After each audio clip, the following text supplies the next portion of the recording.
Deuteronomy chapter 15. At the end of every 7 years you make a release of debts. This is the word of the release. Every creditor is to release what he has loaned to his neighbor. He does not require it of his neighbor or his brother, because it is called the release of Yah. Of a foreigner you can require it, but your hand is to release whatever is owed by your brother. Only there should be no poor among you, for Yah does greatly bless you in the land which Yah your father is giving you to possess as an inheritance. Only if you diligently obey the voice of Yah your father to guard to do all these commands which I am commanding you today. For Yah your father shall bless you as he promised you, and you shall lend many nations, but you shall not borrow.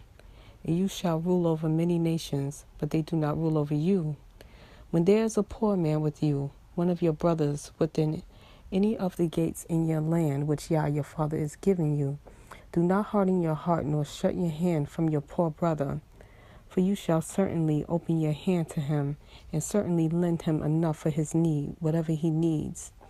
Be on guard, lest there be a thought of Belial in your heart, saying, the 7th year, the year of release, is near, and your eye is evil against your poor brother, and you give him naught.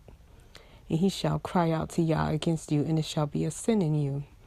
You shall certainly give to him, and your heart shall not be grieved when you give to him, because for this reason Yah your father does bless you in all your works, and in all to which you put your hand. Because the poor one does not cease from the land, therefore I am commanding you, saying, you shall certainly open your hand to your brother, to your poor and to your needy one in your land. When your brother is sold to you, a Hebrew man or a Hebrew woman, and shall serve you 6 years, then let them go free from you in the 7th year. And when you send him away free from you, let him not go away empty-handed. You shall richly supply him from your flock, and from your threshing floor, and from your winepress. With that which Yah has blessed you with, give to him. And you shall remember that you were a slave in the land of Mizraim, and Yah your father ransomed you.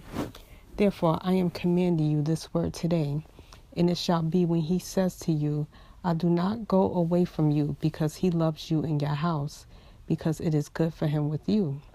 Then you shall take an awl and thrust it through his ear to the door, and he shall be your servant forever. Do the same to your female servant. Let it not be hard in your eyes when you send him away free from you, for he has been worth a double hired servant in serving you 6 years. And Yah your father shall bless you in all that you do. Set apart to Yah your father all the firstborn males that come from your herd in your flock. Do not work with the firstborn of your herd, nor share the firstborn of your flock. You and your household are to eat it before Yah your father year by year in the place which Yah chooses. But when there is any defect in it, lame or blind, or has any evil defect, do not slaughter it to Yah your father. Eat it within your gates, the unclean and the clean alike, as the gazelle and as the deer. Only do not eat its blood. Pour it on the ground like water.